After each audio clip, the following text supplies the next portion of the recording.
clock in my neck. I feel like I'm Flavor. I go so hard, low so God. Damn, street. Wrestling fans, welcome to the 6th installment of MWF iTalk. I'm Dan Mirade. It is technically now Wednesday, February the 15th, 2012, en route home from the city that never sleeps, New York City. I feel like a man that never sleeps with my schedule the past few days, but a lot to talk about. It's been a while since we updated iTalk, since we've had so much video content on the BostonWrestling.com super site. Luckily, I am not driving, or this would really be an adventure and a half. Let's quickly run down the news, fans. Soul Survivor 8, it is on fire.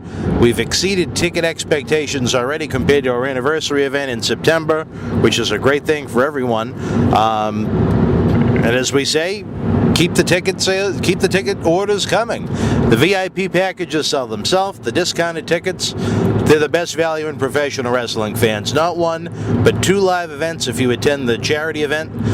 If you purchase your tickets in advance, 8 featured superstars, autograph photo meet and greet, raffles, charity auctions, merchandise galore. I could go on, but it is, I don't even know what time it is. I know it's late. As we continue through the news, what else do we got here? I'm actually looking at trying to use the internet version on my cell phone. The internet battle between John Cena Sr. and several adversaries is back up and running again. He's having round 2 with John Taffer of Bar Rescue. Taffer has been ready to annihilate Cena since he made a fool of himself on November 14th on WWE Monday Night Raw, saying the fans suck and are losers. But Taffer did promise a final confrontation after Christmas time, and there has not been a final confrontation to speak of. So Cena called out Taffer on BostonWrestling.com. Taffer tweeted away, I don't know what's going on with Cena's new do. The hair was going, he had the dollar store tie on, and he replaced his 1986 Randy Savage sunglasses with what appears to be something Stevie Wonder would wear. As we continue, Al Snow speaks. There's a video of him up on BostonWrestling.com. He knows that North Carolina is an inside job, and he had no problem telling ex-President Cena and minority owner what he thought about it. It'll be great to see Al Snow on Saturday, March the 24th, from the historic Memorial Hall in Melrose. Then,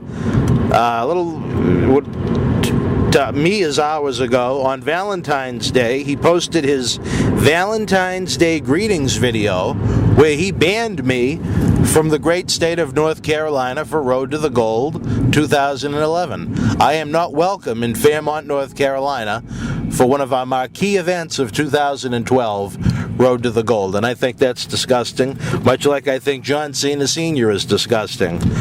I'll probably be typing away more about that as time goes on, but I'm trying to get look at this. The Android phone I complain about so much is frozen on me again. Oh boy, if I gotta wing it, I'm really gonna be in trouble. And there goes the phone. Wrestling fans, this is what it's like being out and about, and whoa, my dear Lord, look at this. The phone's moving on its own right now. We got trucks going around us, rotaries with people that aren't from the state. Here we go. Oh my God. All right, we might have to hit the pause button on this one. I gotta get the phone working. Yeah, this thing is, Gorilla Monsoon would say, stick a fork in it. Well, I don't even need to go back in time. I remember some of the things I wanted to touch upon. Today, February 15th, marks the 9th anniversary of Road to the Gold 2003 in Lynn, Massachusetts. What a great night that was. When the former hero, Slick Wagner Brown, put Dylan Cage and the lovely Talia, now Velvet Sky, in their place. We saw the debut of Paul Bearer. Todd Hansen became the King of Lynn. It was a great night. We were able to raise hundreds of dollars for a poor kid that was needed a liver transplant. our first event at the Lynn Armory in Lynn, Massachusetts, a great venue that we've enjoyed being at in the past and hope to be at again in the future once they're able to have non-military type bookings. But one thing when I thought about the event as I was tweeting away about it en route home was that so many superstars that 9 years ago tonight that competed on that event are still with the Millennium Wrestling Federation. I'm going to use my fingers now, so I'm going to need to count. Slick Wagner Brown is still with us. Dylan Cage, say what you want about him. Paul Bearer, say what you want about him. Ox Baker, Hurricane John Walters, Demon Lewis Ortiz, Eddie Edwards, the current MWF TV champion Straight Edge Brian Fury, Bo Douglas. I know I'm going to forget someone, and I'm going to feel bad, and I apologize if I do. But that right there is 9 individuals that were with the MWF 9 years ago tonight, and they're still running strong with the promotion now. And I think that says a lot about the Millennium Wrestling Federation as a company. It's called a business and so on and so forth, but at the same time, there is that genuine family feel that goes along with the King of Sports. And I think right there, talking about so many class athletes still being with us after so long, it's great. If I did screw up, you can check out my Twitter account, because I was awake, or at least had access to the information as I was typing that at facebook.com/Dan Mirade, or simply at Dan Mirade. What else do we got? Wow, I can't believe my mind is running blank. It has been a long day. New York. I was asked to go on a video production today. I cannot get into specifics. I will tell you that another important big-time matchup has been added to the card at Soul Survivor 8. That will be announced this coming Sunday, and I know I'm going to butcher this one bad. I'm so tired right now. I believe this Sunday is the 19th. And actually, I think I'm right about that. Sunday the 19th on the MWF Newsline, big-time matchup to go with the card. If you missed last week's Newsline, a 5th match was added to the card. We already know that MWF Heavyweight Champion Low Key will defend against Slick Wagner Brown and $1 Million Investment Tommaso Ciampa of JBL's Uprising in a triple threat match. That encounter has several variables to it. Fit Finlay, the rugged veteran from Ireland, takes my place as he takes on stalker Dylan Cage with Paul Bearer in what it should turn into a wild affair. I'm really looking forward to that one, and if I wasn't going to be there, I just might pay for a ticket, because when I was forced out of, I don't want to say action because I don't want to disrespect the superstars on our roster. I'm not a trained professional wrestler, but I am still a man that is capable of having a fight. When I was forced out of that, I knew Finlay was the man to take my place. Also signed MWF TV champion Straight Edge Brian Fury, defending the gold against Carlito. It's been said many times that Fury is the longest reigning MWF television champion in company history. Is Carlito the man to end the reign? We're going to find out on March the 24th. MWF Tag Team Gold also on the line in a very interesting match as Rick Fuller and Executioner Brian Malonis of Paul Bearer's Trifecta of Terror defend against Bushwhacker Luke, another great veteran and a long time friend, going back to the Tony Rumble CWA days in 1993, teams with multi-time MWF Tag Team Champion Bo Douglas, who's been on quite a losing streak.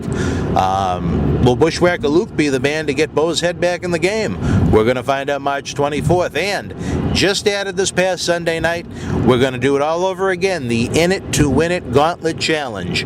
Every athlete on the MWF roster, perhaps some new athletes that are not signed for matches, will take place in this Gauntlet Challenge. The rules are simple.